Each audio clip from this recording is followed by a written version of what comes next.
Anybody else see that weird light last night? What weird light? The wind was blowing all crazy. Starbuck was freaked out and barking. Could have been lights from a helicopter. Or a UFO?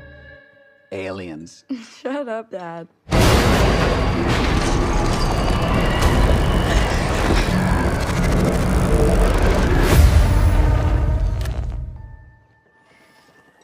Water's not working. Looks like the whole neighborhood's lost power. The hell was that?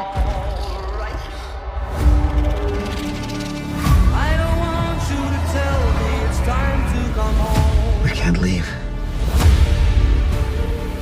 I think that our neighborhood, our house, our whole street has moved. How the hell is that even possible? Welcome back to the latest Weekend Warrior Show video review. This is for David Robert Mitchell's The End of Oak Street, which I saw last night, this being Tuesday afternoon, last night being Monday night. It's produced by J.J. Abrams and Bad Robot. It's going to be released by Warner Brothers on Friday, August 14th. And I'm going to talk about it. I'm going to try to keep it fairly spoiler-free. I assume you've already seen the trailer and kind of know what the movie's about. That it involves dinosaurs in the suburbs. Yeah, that's the big pitch. It's basically Jurassic Park in the suburbs. I'm sure David Robert Mitchell sold it to Bad Robot and Warner Brothers with that very premise. I'm going to keep it fairly spoiler-free other than that premise, if you've seen the trailer. But let's get into it. Basically, it stars Anne Hathaway and Ewan McGregor as Denise and Greg Platt. Their parents live in the suburbs. It's a place called Flowervale. We learned pretty quickly that it's obviously in the past because there are no computers, no cell phones. Their kids riding bikes up and down the street, which I don't think ever happens anymore. That used to be what they did for fun. I know that. I was alive in 1982, maybe a little older than the kids in this movie. But they do have two kids. They have Audrey and Brian, played by Maisie Stella and Christian Convery. And it's basically this family in the suburbs who ordinary, boring life in the suburbs. They have some domestic problems. I think Denise and Greg are kind of fighting a lot, and their kids are worried they might get divorced, which is something they did a lot in the 80s. Maybe they still do it. I don't know. They have a neighbor, Mel, played by P.J. Byrne, who is one of my favorite character actors. I just love him. P.J. Byrne is just great at playing an asshole in anything he does. He's actually a really nice person in real life, but he's great at playing the asshole. And I tell you, I went into this movie and go like, if P.J. Byrne doesn't get eaten by a dinosaur, then they're not doing this movie right, and they cast the wrong person. But anyway, spoilers. I'm not going to talk about whether or not he gets eaten by dinosaurs. There are a lot of dinosaurs. They're supposed to be eaten. So anyways, the movie opens on this outdoor community barbecue event thing, games, all this stuff. It's like literally like hundreds of people coming together from the neighborhood. And we meet the Platt family. They're a pretty typical family. It's not long before they start experiencing these bright flashes of light. Learn later it's kind of like a wormhole time thing, I guess. This is the best I can say about it. They also have a dog named Starbuck who plays a pretty big role in the movie because he's always kind of running off and they have to go find him. And then spoilers, if you don't know the plot, when the dinosaurs start showing up and attacking, he's kind of like either fighting with dinosaurs, getting chased by dinosaurs, et cetera, et cetera. But anyway, so basically that's the general plot. It's a movie that's set in what we learn later is 1982, a place called Flowervale, a suburb, has a family at the heart of it. There's no way around the fact that this is very much a Spielberg type movie. From the dinosaurs from Jurassic Park, the family, kind of like Fabelmans, which is also done in E.T. I mean, the suburb itself is like E.T. The year 1982 is when E.T. came out. It's very, very obvious. I feel that, J.J. Abrams, I mean, I generally like his movies. I mean, I saw Super 8 recently again, and that actually played really well, maybe better than when I first saw it. But Super 8 is also very obviously like a Spielberg-type movie, and I actually saw it before seeing Spielberg's new movie, Disorder Day. So, and actually we realized that Super 8 kind of did Spielberg better than Spielberg can do Spielberg, and that's kind of the same here as well. David Robert Mitchell, best known for writing, directing It Follows, a horror movie that I kind of liked when it came out. Didn't really like on repeat views. He also did a movie called Under the Silver Lake with Andrew Garfield that I didn't like that much. It was kind of like a movie that kind of got dumped, thrown out there. A few people got to see it when it came out. He also did a movie that was really good called The Myth of the American Sleepover, and that was his earlier movie before It Follows. And that was a really good coming of age movie. Really showed a lot of promise.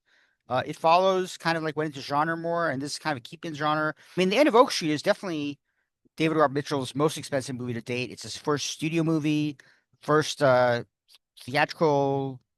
I mean, I think It Follows got a wide release, but this is getting a much wider release by Warner Brothers.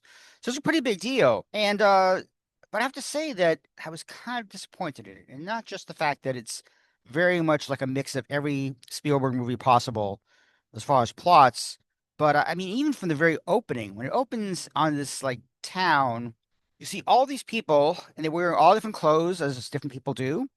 But the color scheme, the color palette of the movie, it was really hard to get around. The color palette was just so bad in the movie. You watch a movie and you see people wearing like browns and blues together, and I'm not really a fashionista, but I know that brown and blue don't go together. Why would anyone, even in a 1982 suburb, wear clothes that don't match? I mean, it's fine if you want to say the clothes don't match each other like different people, but when somebody's wearing clothes and it doesn't match, that's bad. It looks ugly. When they're in a house where the decor is badly color matched, also looks ugly. This is a big studio movie, and you kind of would hope that David Robert Mitchell had costume designer and production designer who really like made each shot and scene look good, and that's not the case at all. And that was very, very bothersome for at least a good hour. I mean, when the movie goes into like nighttime stuff, it's a little better because it's not as bright and it's not like as obvious that the color schemes are just really bad.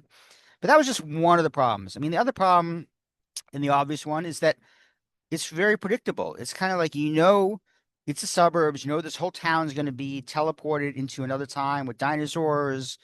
You don't exactly know why. It doesn't actually say why, but it kind of goes against the whole J.J. Abrams thing. I mean, this whole story about J.J. Abrams like going to like I think it was a magic shop and he got a mystery box, and instead of opening to see what's inside, he put it on a shelf and it just stayed up there, and it might still be up there. I don't know. It's like I always made a joke that maybe a heist film could like break into J.J. Abrams' house and steal his mystery box and open it and ruin what's inside. But anyway, he's so into his mystery box, and he did this whole thing with Cloverfield and with some of his other movies where he kind of like hid what the movie was about for a long time. And I guess you could do that with End of Oak Street too, but at a certain point, Warner Brothers has to say, "Oh, this has dinosaurs in it," because that's what's going to get people to theaters. I mean, Anne Hathaway. I mean, I'm already kind of a sticker for her. I mean, by the time I got to the Odyssey, I was just like, okay, I don't need any more Anne Hathaway this year, and she still has more movies this year. I have gotten from a big fan to not a big fan. Ewan McGregor, I really like a lot. The pairing is kind of okay.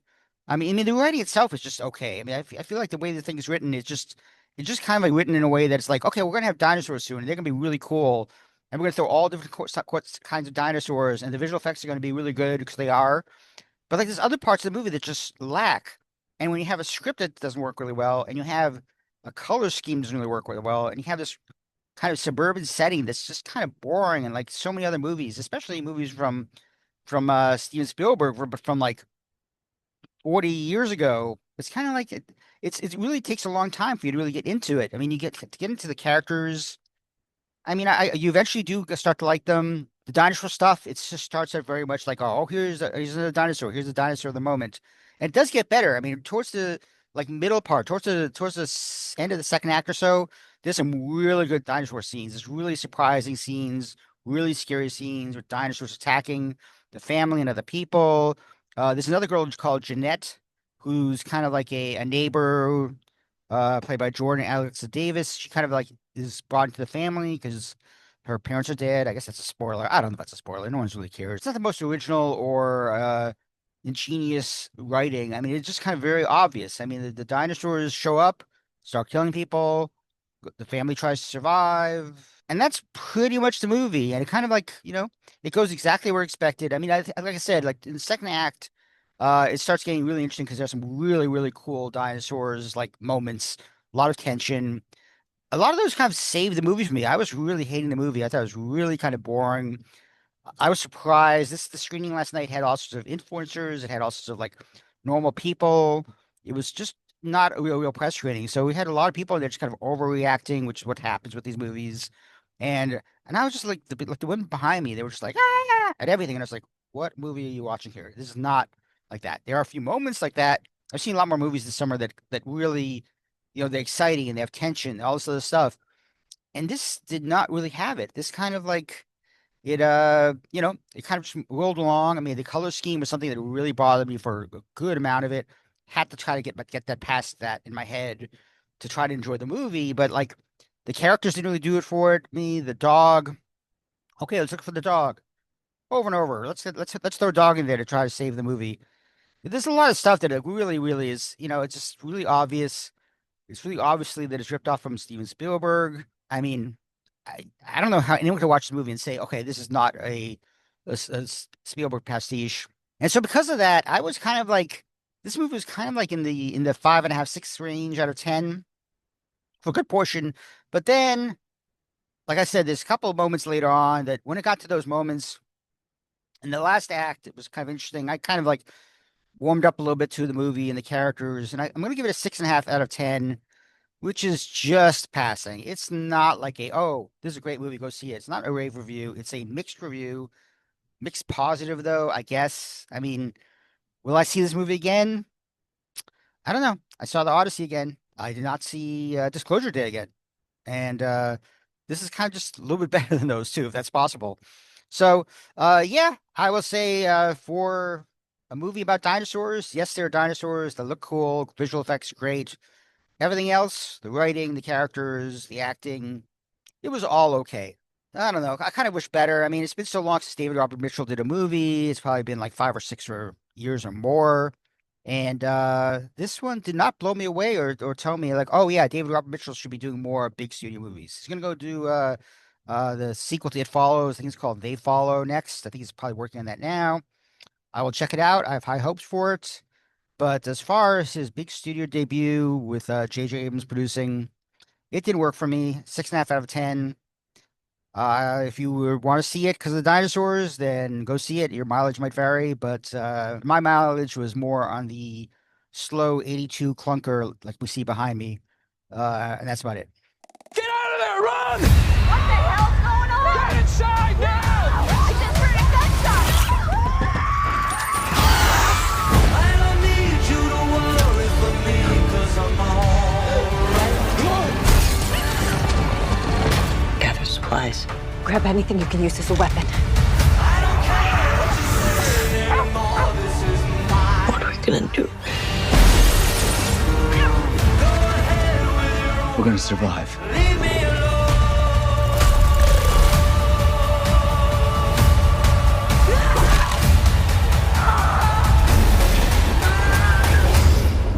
God's not gonna let us die here. Greg, you only go to church at Christmas and now you're telling the kids God's looking out for us? What about the people who are out there getting eaten?